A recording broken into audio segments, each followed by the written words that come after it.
Liberal nationalism stand for? Liberal का मतलब होता है आज़ाद और नेशनलिज्म का मतलब होता है कंट्री के प्रति भावना, ओके, या फिर श्रद्धा। तो किस तरीके से जो लिबरल लोग थे वो अपने कंट्री के प्रति श्रद्धा या फिर भावना रखते थे, और इसका क्या मतलब होता है? So we will discuss in details. Okay, बहुत सारे जो सोसाइटी हुआ करते थे तो उनका हर किसी के हिसाब से जो है नेशनलिज्म्स का, लिबरल नेशनलिज्म्स का अलग अलग मीनिंग हुआ करता था। Okay, so let's start point 1। In early 19th century Europe were closely allied to the ideology of liberalism. बोला है कि 19th century के बिल्कुल स्टार्टिंग में जो यूरोप था वो बहुत ही क्लोजली जो था वो एक तरीके से हम कह सकते हैं कि घिरा हुआ था, ठीक है ना, लिबरलिज्म के आइडिया से, या इसी तरीके के आइडियोलॉजी जो था लिबरलिज्म का ये लोग फॉलो करते थे। Okay, point 2, the term liberalism derive from the Latin root liber which means free. बोला है कि लिबरलिज्म जो वर्ड है वो निकला है एक लैटिन वर्ड, रूट वर्ड, जिसको हम लोग लिबर कहते हैं, जिसका मीनिंग होता है free. Okay, point 3, liberalism stood for freedom for the individual and equality of all before the law. बोला है लिबरलिज्म का मतलब होता है आज़ादी, ठीक है, इंडिविजुअल के लिए, और इक्वालिटी बिफोर लॉ इंडिविजुअल के लिए। Okay, point 4, it emphasizes the concept and governed by consent। बोला है कि ज़्यादा जो है वो एक तरीके से असर दिया गया है गवर्नमेंट के कंसेप्ट के ऊपर, ठीक है, और एक तरीके से हम कह सकते हैं कि ऐसे इस तरीके का गवर्नमेंट जिससे हर कोई जो है वो एग्री हो, इसके ऊपर ज़्यादा जो है वो गौर किया जाता था। Okay, point 5, A constitution had representative government through the parliament। बोला है कि एक constitution जिसका जो कि रिप्रेजेंटेटिव गवर्नमेंट के थ्रू हुआ करता था, जिसको हम लोग पार्लियामेंट कहते हैं।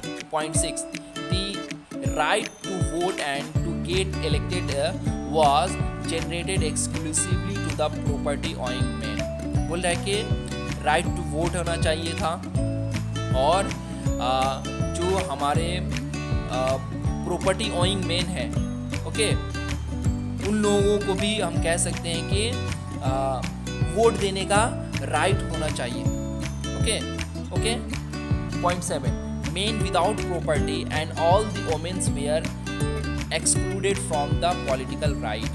बोला है कि जितने भी वो लोग थे जिनके पास प्रॉपर्टी नहीं हुआ करते थे, या जो वीमेन हुआ करते थे, उनको वोटिंग पॉलिटिकली तौर पे जो वोटिंग राइट होता था, उनको पॉलिटिकल राइट जो होता था उससे उनको अलग रखा गया था। Okay, 8, women and non propertied men and women organise opposition movement demand equal political right. बोला है कि जो वुमेन हुआ करती थी, या जो ऐसे लोग जिनके पास प्रॉपर्टी नहीं हुआ करती थी, ठीक है ना, और बहुत सारे जो वीमेन ऑर्गेनाइजेशन थे वो एक तरीके से डिमांड करते थे कि हमको भी इक्वल और पॉलिटिकल राइट मिलना चाहिए, ठीक है। ओके, वो इस तरीके से ये सब जो फीलिंग्स था उसका वो लोग अपोज करते थे। Okay, point 9, the evolution of state impose restriction on movement of goods and capital. बोला गया कि लिबरल स्टैंड्स का ये भी मतलब होता है, लिबरल नेशनलिज्म्स का, कि जो बहुत सारे स्टेट्स के ऊपर गुड्स और कैपिटल का जो टैक्स लिया जाता था एक जगह से सामान दूसरे जगह ले जाने के लिए, उसके ऊपर रोक होना चाहिए था। Okay, this is the you can say working class, the meaning में stands for liberal nationalism. Okay, point 10, a merchant traveling in 1833 from Hamburg to Nuremberg sell his goods would have to pass through 11 custom barriers and pay a custom duties of about 5% at each one of them। बोला है कि एक merchant जो travel करता था 1833 में Habsburg से न्यूमनबर्ग तक अपने सामान को अपने गुड्स को सेल करने के लिए उसको 11 कस्टम बैरियर से गुजरना पड़ता था, और हर एक कस्टम बैरियर्स में उसको 5% का जो है वो कस्टम यानी कस्टम ड्यूटीज यानी कि एक तरीके से टैक्स देना पड़ता था। ओके, तो now we can realise that अगर 11 कस्टम बैरियर्स को क्रॉस करना हो तो हर में 5-5 करके देगा, तो कितना जो है वो कस्टम ड्यूटीज देगा, टैक्स देगा। Okay, point 11, obstacle to economics exchange and growth by the new commercial class who argue for the creation of unified economic territory allowing the unhindered movement of goods, peoples and capital. देखो बताया गया है कि जो एक तरीके से रुकावट हुआ करता था इकोनॉमिक्स के अंदर में, इकोनॉमिक एक्सचेंज में या उसकी ग्रोथ में, ठीक है ना, न्यू कमर्शियल क्लास के थ्रू बताया गया कि एक तरीके से उन सबको एक जगह लाने के लिए कोशिश किया जाता था, ठीक है। और बताया गया कि एक तरीके से हम कह सकते हैं कि जो उसके अंदर बनावटी रुकावट था उसको बोला गया कि इसको ख़त्म करो। ओके, और आसानी से गुड्स जो हो या पीपल जो हो या कैपिटल जो हो वो एक जगह से दूसरी जगह एक्सचेंज कर पाए और ग्रोथ कर पाए। Okay, point 12, the union abolish tariff barrier and reduce the number of currencies from over 30 to 2। बताया गया कि जो यूनियन हुआ करती थी वो उसने क्या किया, ख़त्म कर दिया जो बहुत सारे बैरियर्स थे, टैरिफ बैरियर्स थे। और बताया गया कि जो करेंसी सिस्टम जो 30 तरह की यानी 30 तरह की जो करेंसी थी उसको ख़त्म करके 2 तरह की करेंसी जो है वो इंट्रोड्यूस किया गया था। Okay, a new conservation after 1815 बोला है कि नए तरीके का कंजर्वेशन का मतलब होता है सेव करना, बचाना। तो किस तरीके से जो है वो 1815 के बाद कंजर्व किया गया, बचाया गया। ओके, दैट मीन्स यूरोप को following the fact Napoleon in 1815 Europe government were driven by the spirit of conservatism. बोला है कि नेपोलियन के डिफीट के बाद 1815 में यूरोपियन गवर्नमेंट जो है वो एक तरीके से एक जज्बा लेकर आई कि किस तरीके से हम कंजर्वेटिज्म लाएं, यानी बचाव का सिस्टम लाएं हम यूरोप को। Okay, most conservatives however did not propose a return to society of the pre-revolutionary day। बोला कि बहुत सारे जो कंजर्वेटिव्स हुआ करते थे उन्होंने कोई जो है वो सोसाइटीज़ को एक तरीके से जो रिवोल्यूशनरीज हुआ करता था उसके बारे में उसने कुछ भी जो है वो नहीं किया था। Okay, point 3, that modernization could in fact strengthen the traditional institution like monarchy। बोला है कि अगर हम मॉडर्नाइजेशंस करते हैं तो एक तरीके से जो वही हमारा जो ट्रेडिशनल सिस्टम है मोनार्की उसके अंदर और जो है वो कह सकते हैं कि ताकत आएगा और वो एक तरीके से पावरफुल हो जाएंगे। Point 4, a modern army and efficient bureaucracy, a dynamic economy, the evolution of feudalism and serfdom could stem the autocratic monarchies of the Europe. अब जो है यूरोप के अंदर में हिटलर के जाने के कह सकते हैं कि एक तरीके से नेपोलियन के जाने के बाद बताया गया कि फिर से दोबारा जो ये सब जो सिस्टम हो चुका था, ठीक है ना, जैसे एक मॉडर्न तरीके की आर्मी बन चुकी थी और जो एफिशिएंसी हुआ करता था ब्यूरोक्रेसी के थ्रू वो आ चुका था, या डायनामिक जो इकोनॉमी हुआ करता था, या फिर हम कह सकते हैं कि जो फ्यूडलिज्म था, जामींदारी सिस्टम था या सर्वडन सिस्टम था, ये सब जो है वो ख़त्म हो चुका था। और बताया गया कि इस तरीके से ऑटोक्रेटिक मोनार्की जो है वो यूरोप के अंदर में था। Okay, in 1815 the representatives of the European power, okay, बोला कि 1815 में जो यूरोपियन पावर के रिप्रेजेंटेटिव्स थे, ओके, चाहे वो ब्रिटेन का हो, रसिया का हो, प्रूसिया का हो, ऑस्ट्रेलिया का हो, who had collectively defeated the Napoleon with a banner to draw up the settlement for Europe। ये सभी लोगों ने एक 1815 में एक वियना कांग्रेस जो है वो बनाया था। Okay, Vienna Congress. ओके, और सभी कोई किस तरीके से नेपोलियन ने जो पूरे यूरोप के अंदर में एक तरीके से डिस्ट्रक्शन फैलाया था उसको फिर किस तरीके से रिस्टोर किया जाए, वापस लाया जाए। Okay, point 6, the Bourbon dynasty which had been deposed during the French Revolution was restored to power and France lost their territory it had annexed under the Napoleon। बताया गया कि दोबारा से जो ब्रेबन डायनेस्टीज को लाने की कोशिश की गई, जो कि फ्रेंच रेवोल्यूशन के दौरान ख़त्म हो गया था, उनके पावर को दोबारा लाने की कोशिश की गई। और इस तरीके से बताया गया कि फ्रांस जो अपने टेरिटरीज को लॉस्ट कर दिया है। ओके, और बताया गया कि फ्रांस ने जो बहुत सारे कंट्रीज के टेरिटरीज को कब्जा किया है, वो सबको जो है वो रिटर्न किया जाएगा। Okay, German confederation 39 state that has been set up by Napoleon was left untouched. बोला है कि एक जर्मन कॉन्फेडरेशन यानी कि हम कह सकते हैं कि 39 जो स्टेट था जो नेपोलियन ने सेटअप किया था, उसको एक तरीके से कुछ नहीं किया गया, उसको इसी तरीके से छोड़ दिया गया था। Point 8, autocratic did not tolerate criticism and dissent। Okay, autocratic and sought to curb activities that question the legitimacy and autocratic government। बताया गया कि एक autocratic जो जिस एक तरीके से हम कह सकते हैं कि जो एटोक्रेटिक रूलर होते हैं वो क्रिटिसिज्म्स को, या फिर हम कह सकते हैं कि जो बहुत तरीके अलग अलग सोच हुआ करते थे लोगों का, उसको बर्दाश्त नहीं करता है वो। और बताया गया कि इस तरीके से जो क्वेश्चन करना हुआ, ठीक है, या फिर कानूनी तरीके से गवर्नमेंट को चलाना हुआ, ठीक है, ये सभी जो है एक तरीके से यूरोप के अंदर में अब आ चुका था। Revolutionaries, now how the revolutionaries starting their work, we will discuss in this point।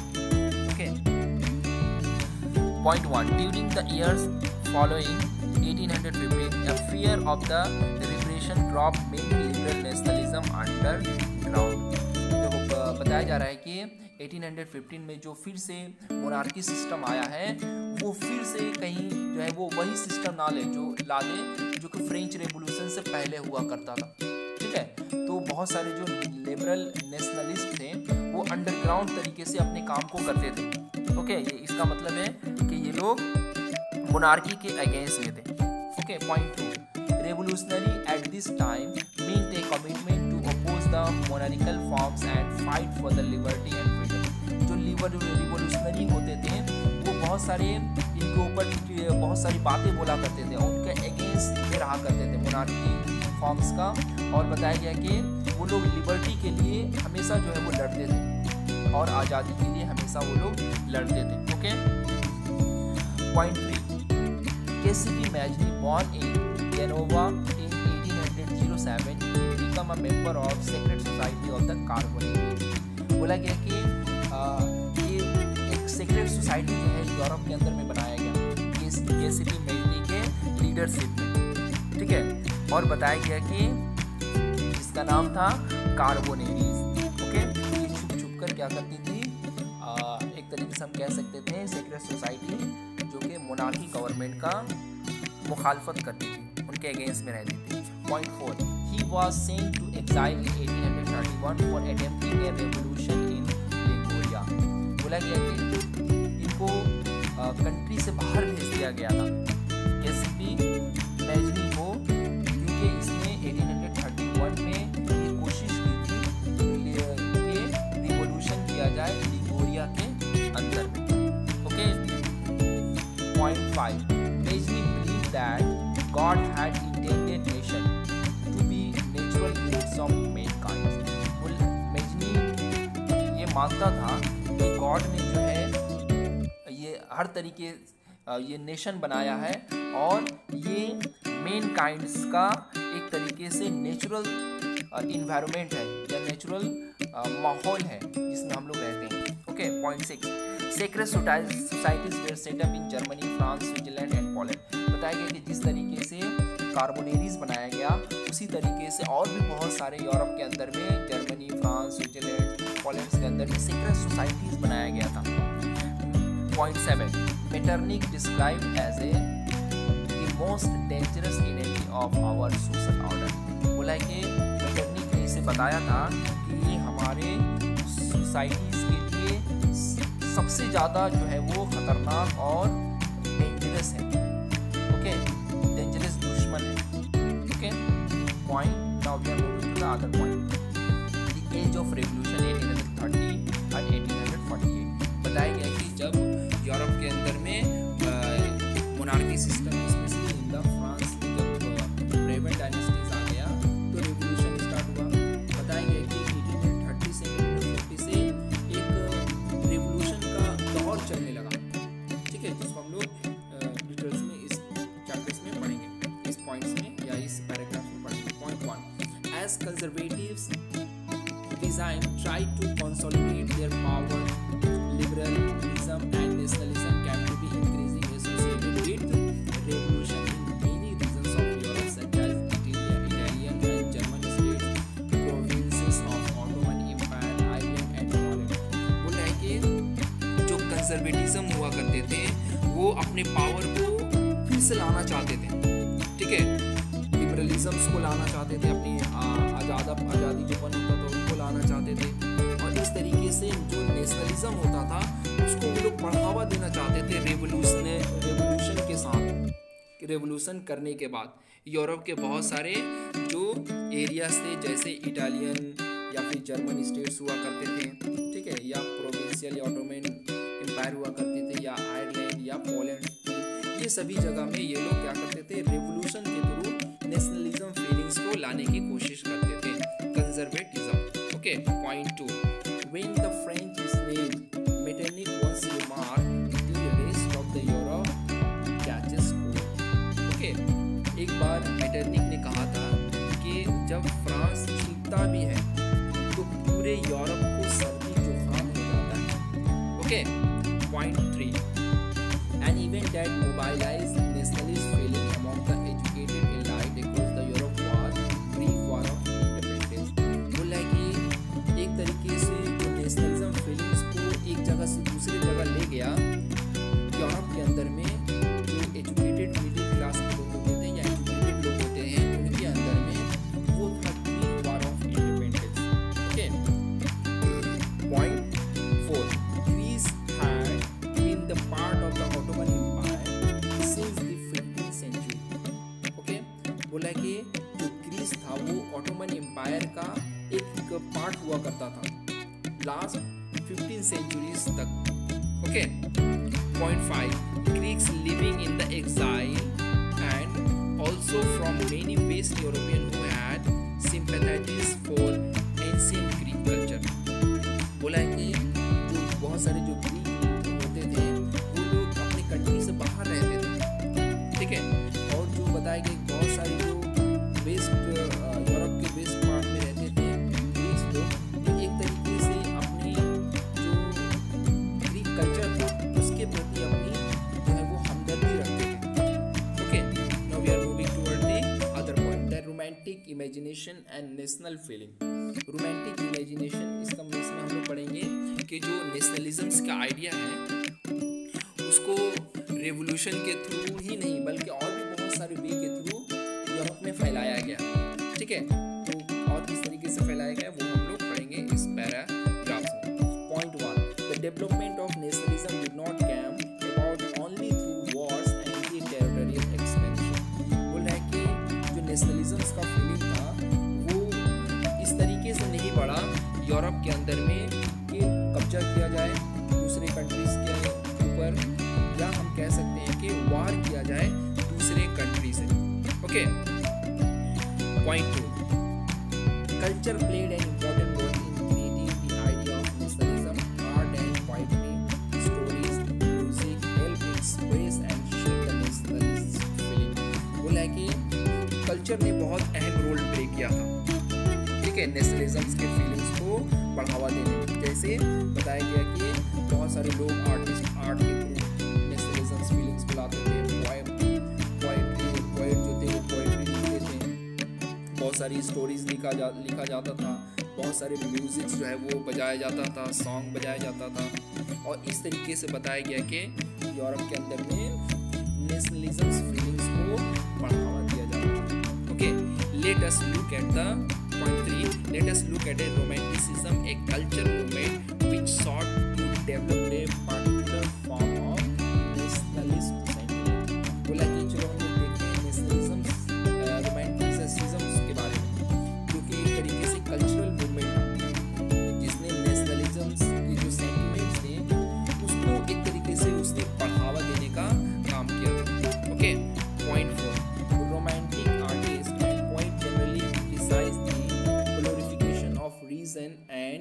science and focused instead on emotion, institution and mythical feelings। बोला है कि जो रोमांटिसिज्म या रोमांटिक जो आर्टिस्ट हुआ करते थे या पोइट्स हुआ करते थे वो लोग क्रिटिसाइज करते थे, ठीक है ना, और रीज़न तलाश करते थे, ठीक है ना, रीज़न और साइंस जो है वो के ऊपर ज़्यादा वो लोग ध्यान देते थे, ना कि वो लोग इमोशंस के ऊपर, इंस्टीट्यूशंस के ऊपर, मिथिकल फीलिंग्स के ऊपर वो लोग ध्यान देते थे। Okay, point 5 on romantics were broad folk song, folk poetry and folk dance that the true spirit of the nation। बोला है कि जो रोमांटिक्स हुआ करते थे वो लोग बहुत सारे folk song लाते थे, folk poetry लाते थे, folk dance लाते थे, और इस तरीके से जो सच्ची भावना है नेशनलिज्म का या नेशंस का वो लोग एक तरीके से लाते थे अपने ये art. Point 6 national feelings were kept alive through the music and languages. बोला कि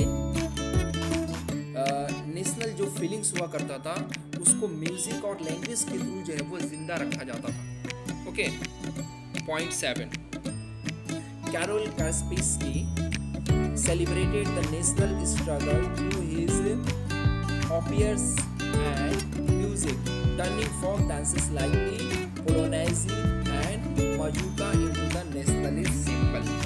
बोला है कि एक आर्टिस्ट था यूरोप का जिसका नाम था कैरोल कास्पिस्की। ये एक तरीके से स्ट्रगल करता था और सेलिब्रेट करता था बहुत सारे अपने म्यूजिक्स के थ्रू, जिसको ओपेराज और म्यूजिक या बहुत सारे जो फोक डांस हुआ करता था, जैसे बताया गया कि पोलोनाइजी या माजूका, इसके थ्रू इसने क्या किया था, नेशनल सिंबल बनाया था नेशनलिज्म के फीलिंग्स को बढ़ावा देने के लिए। Point 8 language too played a important role in the developing nationalist sentiment. बोला है कि लैंग्वेज ने भी एक इम्पॉर्टेंट रोल प्ले किया है नेशनलिज्म के फीलिंग्स को बढ़ावा देने के लिए। Okay, point 9 Russian language were imposed everywhere. बोला है कि रशियन लैंग्वेज को पूरे जो है वो हर तरफ जो है वो बढ़ावा दिया गया था। 10 many members of the clergy in Poland began to use language as a weapon of national resistance। Okay, बोला गया कि यूरोप के अंदर में जो क्लेर्गी हुआ करते थे या स्पेशली इन पोलैंड में जो हुआ करते थे वो लोग भी क्या किए, लैंग्वेज को एक अपना बचाव के तौर पर, एक बचाव के हथियार के तौर पर वो लोग यूज़ करने लगे। Okay, point 11 as a result a large number of priest and bishop were put in jail और sent to Serbia by the Russian authorities as a punishment for their refusal to preach in Russia. बोला गया कि जिसके result में क्या हुआ, बहुत सारे जो प्रीस्ट हुआ करते थे या बिशप हुआ करते थे उन सबको जेल में डाल दिया गया, और साथ में बताया गया कि बहुत सारे को सर्बिया में भेज दिया गया था, ठीक है, जहाँ पर रशियन अथॉरिटीज जो है उनको पनिशमेंट करती थी। ओके, क्योंकि ये लोग इस तरीके के जो अदर लैंग्वेज में जो थे उनको प्रचार करने से इन लोगों ने रिफ्यूज़ कर दिया था रशिया के अंदर में। Okay, hunger, hardship and popular revolt. Now we are